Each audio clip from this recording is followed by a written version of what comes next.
যেটা হবার না, অনেকে ভেবেছিল হবে না, সেখানে কিন্তু আমি কাজ করেছি। আমার পাড়ায় আমার আমার আমার থাকা অবস্থায় আমরা কোনোদিন আমাদের ড্রেন ছিল না।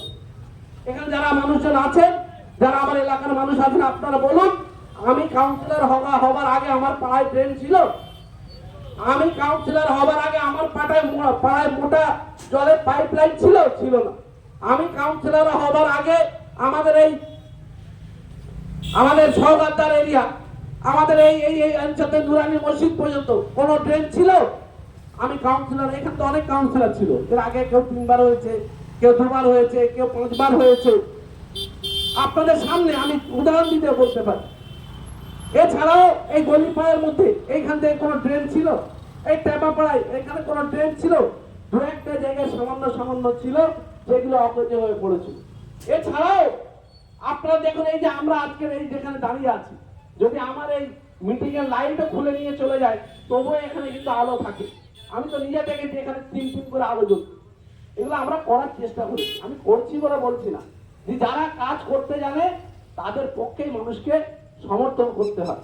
তাই আমরা শুধু এই এলাকা না, আপনারা দেখবেন জলা থেকে শুরু করে আমার ওয়ার্ডের খালদারি থেকে শুরু করে, খালদারি দেখবেন খাল ছিল একটা বিরাট বড় খাল ছিল। আমি গতবারে অর্ধেক কাজ করতে পেরেছিলাম এবং সেই খাল এখন পুরো সম্পূর্ণ, আমি সেই খালের উপর দিয়ে নোংরা পড়তো, মাছি বসা হতো, বিভিন্ন কষ্ট হতো। আপনারা খালদারি আমাদের বটতলা গার্লস হাই স্কুলের পাশ থেকে নিয়ে আর আপ টু একদম জমের মাছতলা পর্যন্ত আপনারা দেখে আসুন কি বড় আমি একটা ড্রেন করে দিয়েছি। এটা আপনাদের জন্য হয়েছে।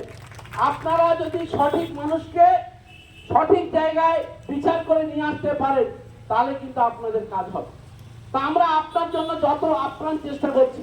এটা রাস্তাঘাট ড্রেনের ভোট না, তবু 2-একটা কথা বললাম। তার কারণ হচ্ছে, যে মানুষটার জন্য আজকে আমরা ভোট চাইতে এসেছি, তার নাম হচ্ছে অভিষেক ব্যানার্জি।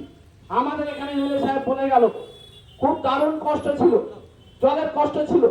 তা আমি কাউন্সিলর, আমি যখন পাড়ায় সেই সময় ঘুরে বেরিয়েছিলাম, এমন কোনো জায়গায় নেই যে সেখান থেকে বলেনি। এমনকি আমি নিজে ভুক্তভোগী ছিলাম। আমি যখন নমিনেশন করতে যাচ্ছি, তখন আমাকে জল তুলে আমাকে গা ধুয়ে তবে আমি নমিনেশন করতে গিয়েছিলাম। আমি বাড়ির মা বোনদের কষ্ট দেখেছিলাম। আমরা এমএলএ সাহেব, আমি, আমাদের আরো অন্যান্য যারা কাউন্সিলর ছিল, তারা সবাই মিলে আমরা অভিষেক ব্যানার্জির কাছে গিয়ে আমরা বলেছিলাম যে দাদা, আপনি একটু বলে দিলে তাহলে কলকাতা কর্পোরেশন এই কাজটা করবে।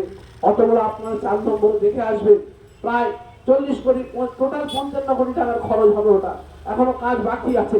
সেই জল কিন্তু আমরা তৈরি করে দিয়েছি। জল এখন আমার হাতের মুঠোয়, জল এখন 40 নম্বর ওয়ার্ডের হাতের মুঠোয় আছে। আমরা বিভিন্ন জায়গায় পাইপলাইন ফেলার চেষ্টা করছি। বহু জায়গায় পাইপলাইন পড়েছে, বহু জায়গায় পাইপলাইন বাকি আছে, এবং কিছু জায়গায় আমাদের প্রেসার দেওয়ার ব্যাপার আছে। আমরা চেষ্টা করছি। এক বছরে 34-50 বছরের সমস্যা আমি হঠাৎ করে 2-3 বছরে যে মিটিয়ে দিতে পারবো, কোনো মানুষের পক্ষে সম্ভব না। তবু আমি আপ্রাণ চেষ্টা করেছি, এবং যাতে এই সমস্ত এলাকায় মা বোনেরা, আপনারা দেখুন, একটা আগে আমি দেখতাম পাড়ায় বাইরে ঘরের বাইরে মা বোনেরা কাজ করতো। এখন আপনি একটা জায়গায় দেখান যে মা বোনেরা বাইরে বেরিয়ে কাজ করছে। আগে পুকুর অনেক ছিল, একটা পুকুর আছে দেখান। সবার বাড়িতে কিন্তু কানেকশন চলে গেছে। যে কোনো উপায় না, যে কোনো উপায় সবাই কিন্তু আমরা নিতে পেরেছি। তো যাই, সেই কাজটা কিন্তু আল্লাহর রহমতে আল্লাহ আমার দ্বারাই করিয়েছে, আপনাদের দোয়া। তাই আগামী দিন আপনারা ওই অভিষেক ব্যানার্জির জন্য, তিনি এত কাজ করেছে, যিনি মূল লড়াই বিজেপির বিরুদ্ধে করছে, যাকে যে কোনো সবাই হয়তো ইডি সিবিআই তাকে অ্যারেস্ট করে নেবে, কেন? সে বিজেপির বিরুদ্ধে বলছে। তাই সেই অভিষেক ব্যানার্জির আজকে ভোট, সেই ভোটে আপনাদের সবাইকে একদিন রোজা করতে হবে। একটা দিন আপনাদের বলতে হবে, তানভীর বলছিল যে নরেন্দ্র মোদীকে হারাবার জন্য আপনার একটা অবদান থাকা দরকার। আমরা যদি ছোট 1 টাকা করে যেমন মসজিদে চাঁদা দিই, মসজিদে দান করি, কেন? সবাই টাকা দিই, তবে তো আমাদের মসজিদটা চলে। তাহলে আমরা যদি একটা ভোট ঠিকভাবে দিই, তাহলে আমরা তো আগামী দিন বলতে পারবো যে নরেন্দ্র মোদীকে হারাবার সময় আমরাও ভোট দিয়েছিলাম, নরেন্দ্র মোদীকে হারাবার সময় আমরাও ভোট দিয়েছিলাম। তাই আপনাদের অনুরোধ করবো, কেউ গাবারি করবেন না। সবাই দেখুন, এখানে অভিষেক ব্যানার্জি জিতবে, এটা সবাই জেনে গেছে। কিন্তু অভিষেক ব্যানার্জিকে বেশি ভোটে জেতাতে হবে এবং এই